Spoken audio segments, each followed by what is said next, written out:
Assalamualaikum warahmatullahi wabarakatuh. Jumpa lagi, ketemu lagi dengan Mas Erik.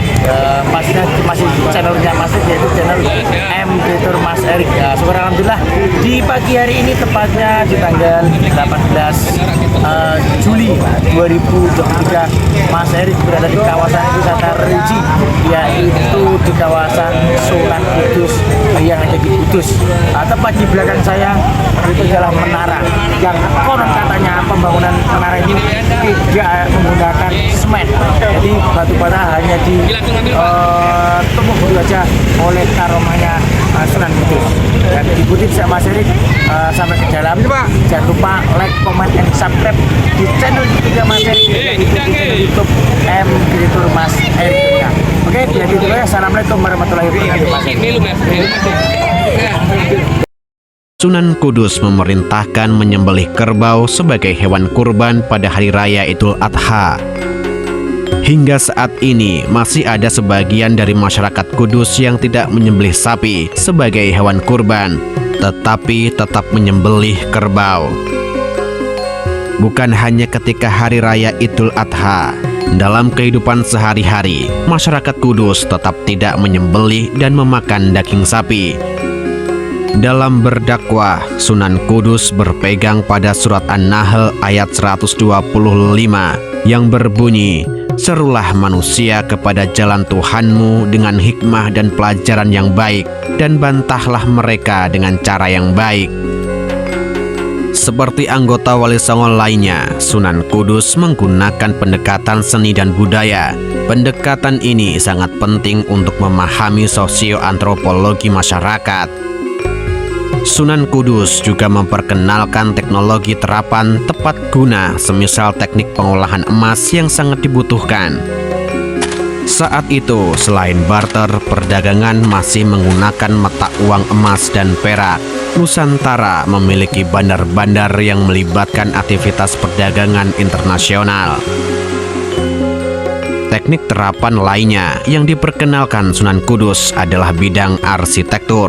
Beliau membuat beberapa peralatan pertukangan yang memudahkan dalam proses pembangunan. Dalam hal arsitektur, Sunan Kudus berhasil memadukan arsitektur bercorak Hindu dengan arsitektur bercorak Islam. Peninggalan sejarah yang berciri arsitektur kompromis Hindu-Islam ini bisa dilihat dalam bentuk menara Masjid Kudus. Begitu halnya dengan lawang kembar atau pintu gerbang Masjid Kudus yang bercorak gerbang ala Majapahit. Sunan Kudus tercatat pernah melakukan perjalanan dakwah luar Jawa. Catatan ini terdokumentasikan dalam naskah kuno yang dimiliki oleh masyarakat Muara Enim, Sumatera Selatan. Naskah yang bernama Bebe Karang Enim tersebut mencatat tentang Syekh Ja'far Shodiq bersama Syekh Jalaluddin yang diutus Raden Fatah berdakwah ke daratan Sumatera. Bersama mereka juga turut dua ulama, yaitu Syekh Ahmad Muhammad dan Syekh Yusuf Ibrahim. Mereka berempat berdakwah hingga ke wilayah Bengkulu. Masing-masing dari empat ulama tersebut mencari masing-masing 10 murid. Syekh Jalaluddin disepakati sebagai pemimpin tugas dakwah di Sumatera. 40 murid itu kemudian dibuatkan pemondokan di satu wilayah untuk belajar agama. Dari sinilah cikal bakal berdirinya kota Muara Enim. Sebagai anggota Wali Songo di masa transisi politik seiring melemahnya Majapahit, Sunan Kudus setidaknya terlibat dalam 3 peristiwa penting.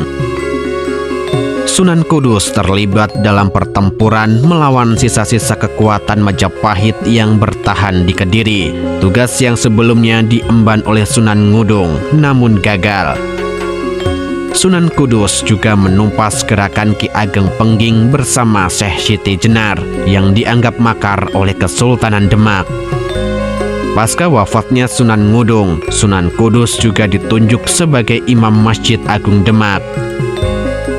Di masa kepemimpinan Sultan Trenggono, Sunan Kudus ditunjuk sebagai Qodhi atau hakim negara yang bertugas merumuskan hukum-hukum yang berlaku di Kesultanan Demak. Setelah Sultan Trenggono wafat, Demak mulai dilanda kekisruhan politik. Sunan Kudus kemudian pergi dari Demak dan memusatkan dakwahnya di kota Kudus. Di masa-masa inilah Sunan Kudus mulai menata desa Tajuk. Selain mengubah nama Tajuk menjadi Kudus, Syekh Ja'far Shadiq juga membangun pesantren dan sebuah masjid. Masjid Kudus dengan menara yang ikonik dianggap sebagai karya arsitektur dengan menggabungkan kebudayaan Jawa, Hindu, dan Islam. Dalam beberapa sumber sejarah, sebutan Sunan Kudus sendiri diperoleh ketika beliau sudah menetap di kota Kudus. Sunan Kudus merupakan salah satu wali songo yang memiliki peninggalan dalam bentuk bangunan fisik, dan Masjid Kudus dengan menaranya yang ikonik tersebut adalah salah satunya. Sunan Kudus tutup usia pada kisaran paruh kedua abad ke-16. Beliau dimakamkan di kompleks pemakaman bagian belakang Masjid Agung Kudus.